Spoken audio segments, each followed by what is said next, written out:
Hola, ¿qué tal? Este es un episodio más de nuestro podcast The Journey, una conversación en liderazgo, cultura y creatividad. Mi nombre es Vidal y quiero agradecer y darle la bienvenida para esta nueva oportunidad de poder entablar un diálogo con respecto a este nuevo estudio en el cual se le conoce como los fundamentos de la fe.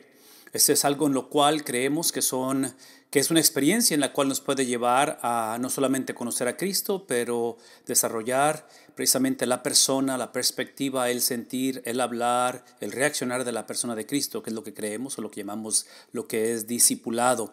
Para todos aquellos que nos están escuchando o que nos están viendo y que desean una copia de las notas que estaremos usando en la pantalla detrás de mí, estoy hablando de notas que son como estas, en las cuales es básicamente el bosquejo de lo que estamos hablando. Queremos invitarlos a que se comuniquen a través de la página que ven de internet que ven en la pantalla.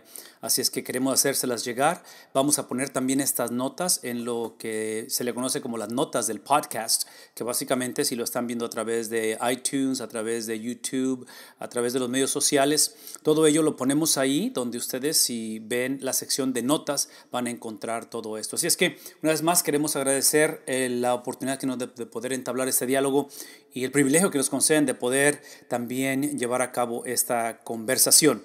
Como dije al principio, el nombre de nuestras 4 lecciones de esta experiencia se llama Fundamentos de la Fe, lo cual tengo que poner algunas cartas sobre la mesa con respecto al significado o a lo que implican algunas de esas palabras.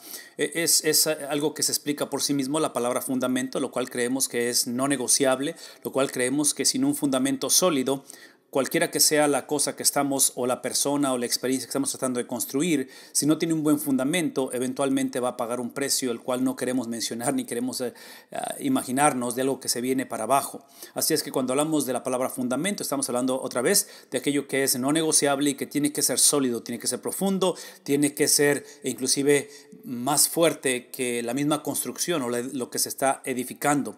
Así es que eso es lo que creemos que estamos hablando, estos temas que estamos por tratar. La palabra fe, en este caso, la perspectiva de ello o el entendimiento que tenemos es la palabra fidelidad.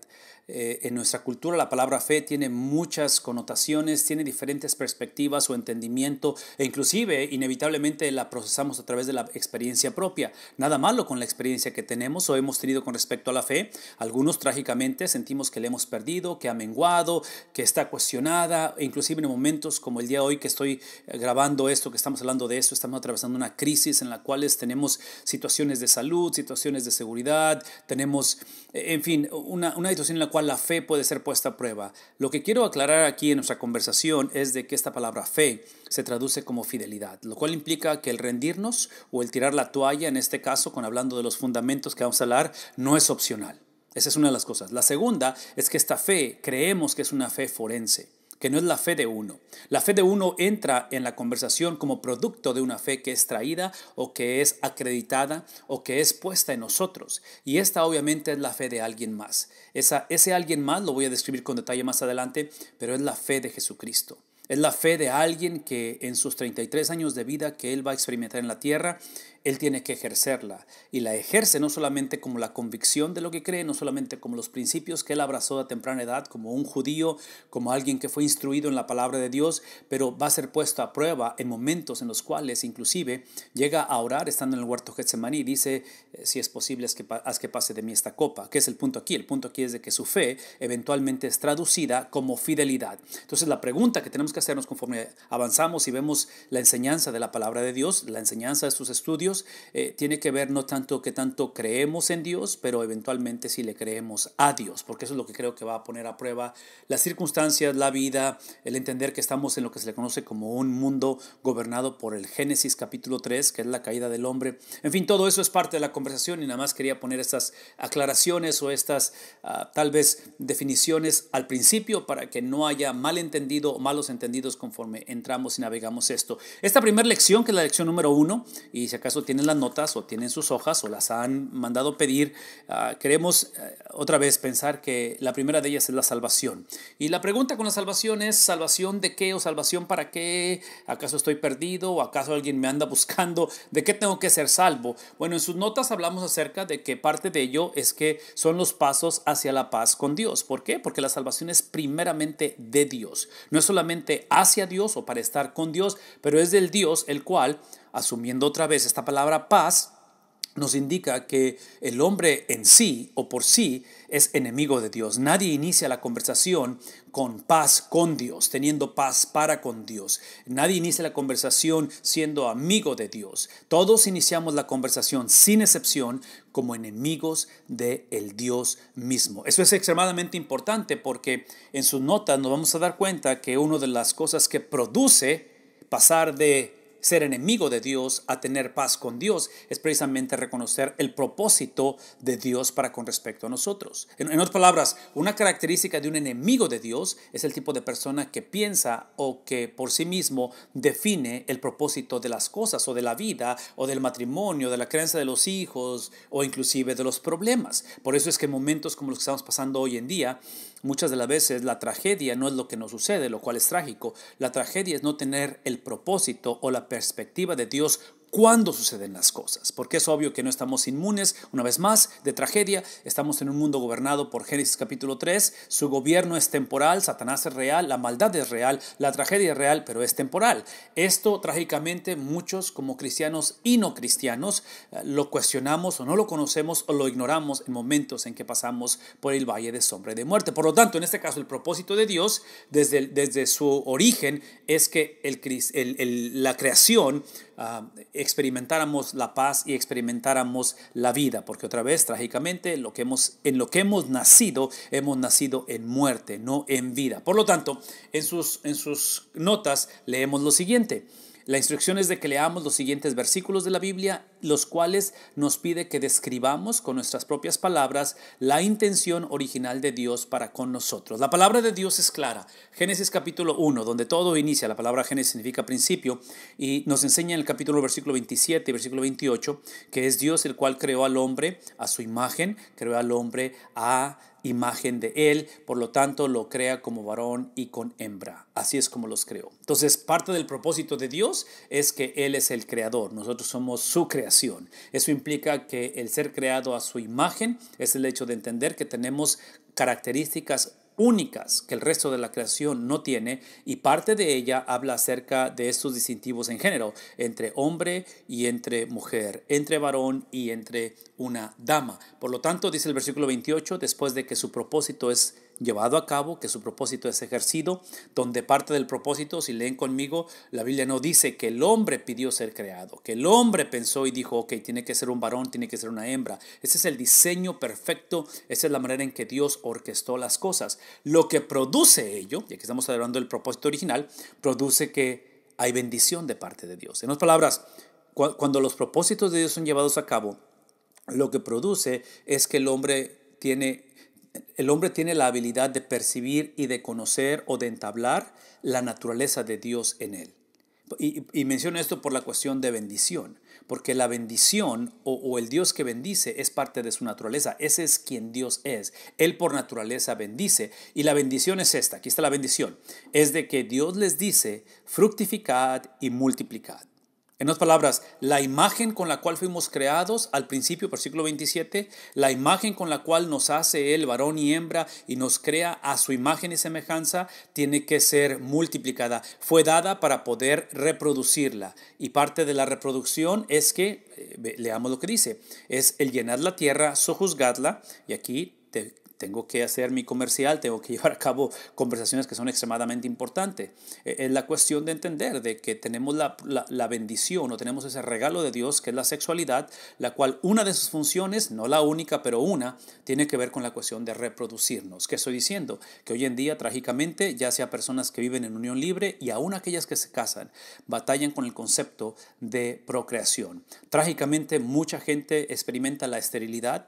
Trágicamente, hay complicaciones en las cuales tiene que ver con la fisiología de la persona. No es lo que estoy hablando de personas que podemos tener hijos y que trágicamente no estamos teniendo hijos. En fin, eso es parte de la bendición de Dios, parte del propósito de Dios, la fructificación, la multiplicación, lo cual, vean esto, este propósito de tener hijos, este propósito de multiplicarnos en el contexto de la relación entre varón y hembra, como leímos en el versículo 27, tiene que ver con ahora la función. ¿Para qué lo hacemos? Lo hacemos para señorear, la creación. Empieza a enlistar peces del mar, las aves de los cielos y todas las bestias que se mueven sobre la tierra. En otras palabras, el punto aquí es simplemente de que esta cuestión de señorío, esta cuestión de gobierno o de autoridad sobre la creación está basada en que el Dios de la Biblia nos ha indicado bajo su soberanía absoluta. El hombre siempre tiene soberanía limitada. Satanás mismo tiene soberanía limitada. Las enfermedades en un día como esto, las epidemias, los virus, tienen soberanía limitada. La muerte misma tiene autoridad o soberanía limitada. Entonces, esta expresión de ser creado en la imagen de Dios no implica que tenemos soberanía o tenemos autoridad ilimitada o suprema. Solamente Dios la tiene. El ser humano, cuando no se fructifica, cuando no se multiplica, cuando no está sojuzgando la tierra, está actuando como si tuviéramos una autoridad suprema. No la tenemos, no existe tal cosa, y es obvio que las consecuencias de ello lo vamos a pagar y lo seguiremos pagando hoy en día. En fin, eso es parte del plan de Dios. En sus hojas le está pidiendo que ustedes, que cada uno de nosotros escribamos lo que pensamos que implica esto con respecto al plan de Dios, porque está pidiendo una vez más que describamos ese propósito de Dios. ¿Cuál fue ese propósito? Si vamos a Juan capítulo 3 versículo 16, que es el siguiente versículo ahí, habla acerca de cómo es que Dios amó al mundo. ¿Cuál es el plan de Dios? ¿Cuál es el propósito de Dios? El propósito de Dios es que Él amó al mundo de tal manera que Él, en su propósito, Él manifiesta su amor dando a su Hijo unigénito. ¿Cuál es el plan de Dios? Es para que todo aquel que en Él cree no se pierda, mas tenga vida eterna. El plan de Dios, por lo que estamos leyendo en el Evangelio de Juan, estamos leyendo acerca de que no es el plan de Dios que el mundo, que las personas se pierdan. ¿Qué está diciendo? Que la gente está perdida. No está preguntando si nos sentimos perdidos. La realidad es que estamos, inclusive yo argumentaría esto, personas que estamos perdidos, normalmente no sabemos que estamos perdidos, que es una característica de estar perdido. Entonces no estoy diciendo que estemos de acuerdo con lo que dice la Biblia, simplemente estoy diciendo que mínimo necesitamos tener la capacidad de poder darnos cuenta del diagnóstico de la Biblia. Entre paréntesis, y esto lo voy a elaborar un poquito más adelante. Con respecto a reconocer cómo estoy yo perdido, el reconocer que no tengo vida eterna, yo tengo que dejar esto bien en claro, porque esto lo voy a enfatizar, lo voy a traer a la conversación constantemente. A menos que el Dios que nos ha amado, así como dio a su Hijo unigénito, nos dé su espíritu para revelación, el hombre por sí mismo no tiene la habilidad de reconocer que está perdido. El poder reconocer yo que estoy perdido es el producto de un Dios que nos ha amado y que lo revela a nosotros. Nuestro espíritu es alguien que crea en nosotros lo que llamamos una regeneración. Es aquello que nos permite reconocer que estamos sin vida eterna, lo cual lo opuesto a la vida eterna es muerte eterna. Entonces, pasar de muerte a vida es la obra de su Espíritu Santo. Eso crea en el hombre. Una vez más, regresemos al pasaje. Cuando dice que fuimos creados a su imagen, a imagen de Dios, está hablando de que tenemos la habilidad de tomar decisiones. Estamos hablando de que el hombre por sí mismo tiene la habilidad de lo que conocemos como libre albedrío. Todo lo que estoy diciendo es que cuando hablo acerca de cómo Dios ama al hombre y le da la habilidad de reconocer que está perdido y le da la habilidad de reconocer de que no tiene vida eterna, todo lo que estoy diciendo es que el hombre por sí mismo no tiene la habilidad de reconocerlo. A menos que el Padre se lo revele, lo que sucede es que esta soberanía de Dios, esta supremacía o autoridad suprema de Dios no implica que el hombre pierde su distintivo de decidir, simplemente que por primera vez tiene la habilidad de decidir que está perdido. tiene la habilidad de reconocer que él no tiene vida eterna. De otra manera, si Dios no lo revela, nunca el hombre va a poder reconocer eso. La otra cosa que vemos en sus hojas es el capítulo 10, versículo 10 del Evangelio de Juan, en la cual encontramos y leemos las palabras de Jesús. Estamos hablando acerca del plan de Dios, del propósito de Dios, y que escribamos ahí con nuestras propias palabras. Es que el ladrón no viene sino para hurtar y matar y destruir. Es el propósito. O sea, en otras palabras, así como Dios tiene un propósito, tiene una agenda original, es obvio que Satanás tiene una agenda original. ¿Qué es lo que estoy diciendo? Que la Biblia es bien clara. El propósito de la agenda, el propósito de Satanás, el propósito del ladrón es de que está hablando de hurtar, está hablando de matar y está hablando de destruir. En otras palabras, no nos debemos de sorprender que estamos viviendo en un mundo gobernado por un Génesis capítulo 3, por el ladrón. Su gobierno, su autoridad, su habilidad de hurtar, de matar y destruir, una vez más, está bajo la supremacía del Dios que gobierna absolutamente. Su gobierno es limitado, su habilidad de hacer cosas es limitado, pero es obvio que como quiera se sienten. Es obvio que como quiera la gente está muriendo. Conforme grabamos este video, la gente está físicamente muriendo por un virus, por una carencia, por una distorsión, por las consecuencias del pecado de Génesis capítulo 3. Entonces, no estoy minimizando la realidad de esta realidad que nos menciona Juan, las palabras de este evangelio, pero observen cómo Juan está introduciendo la autoridad suprema, no limitada, de Cristo mismo cuando dice yo he venido. Así como el ladrón trae un propósito, yo tengo un propósito. Yo he venido para que tengan vida, la cual, una vez más, no la tenemos por sí misma.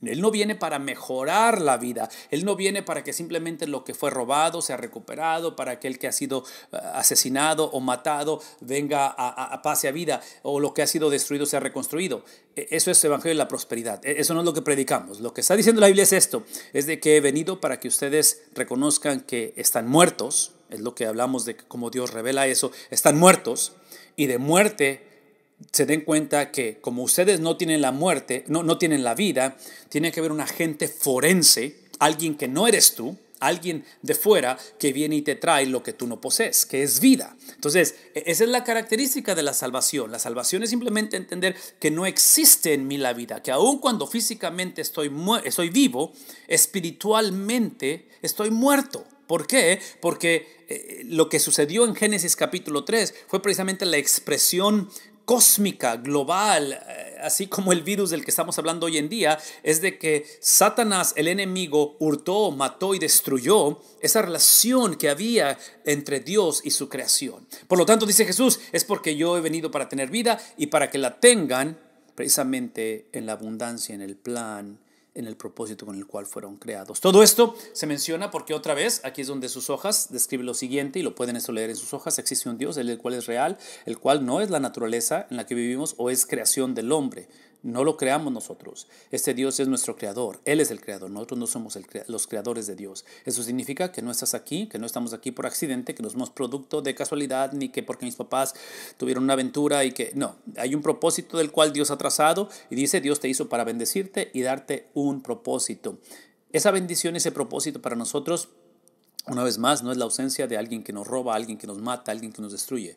El propósito de Dios, ese propósito de bendición, ese propósito para nosotros es una persona. Su nombre es Cristo. Leímos en Juan capítulo 3, versículo 16, que Él nos ha dado a su Hijo unigénito. Esa dádiva, ese regalo de que Dios nos lo entrega a través de una virgen llamada María en un pesebre, la Navidad, eventualmente nos lo entrega en un madero, eventualmente nos entrega la resurrección. Todo eso que estoy describiendo es una persona, no es nada más eventos, no es nada más circunstancias, no es nada más porque el hombre está perdido en ser salvo, no es nada más porque es la manera en que creemos, es literalmente una persona. Y esa persona es la bendición, esa persona es el propósito. En otras palabras, lo que Dios quiere hacer en nosotros es simplemente reconocer que todo esto es Cristo Jesús. Él quiere que experimentes paz y vida, lo cual no es más. Paz y vida no es la ausencia de problemas, no es la ausencia de guerras. La paz no es la ausencia de guerras, vida no es la ausencia de muerte.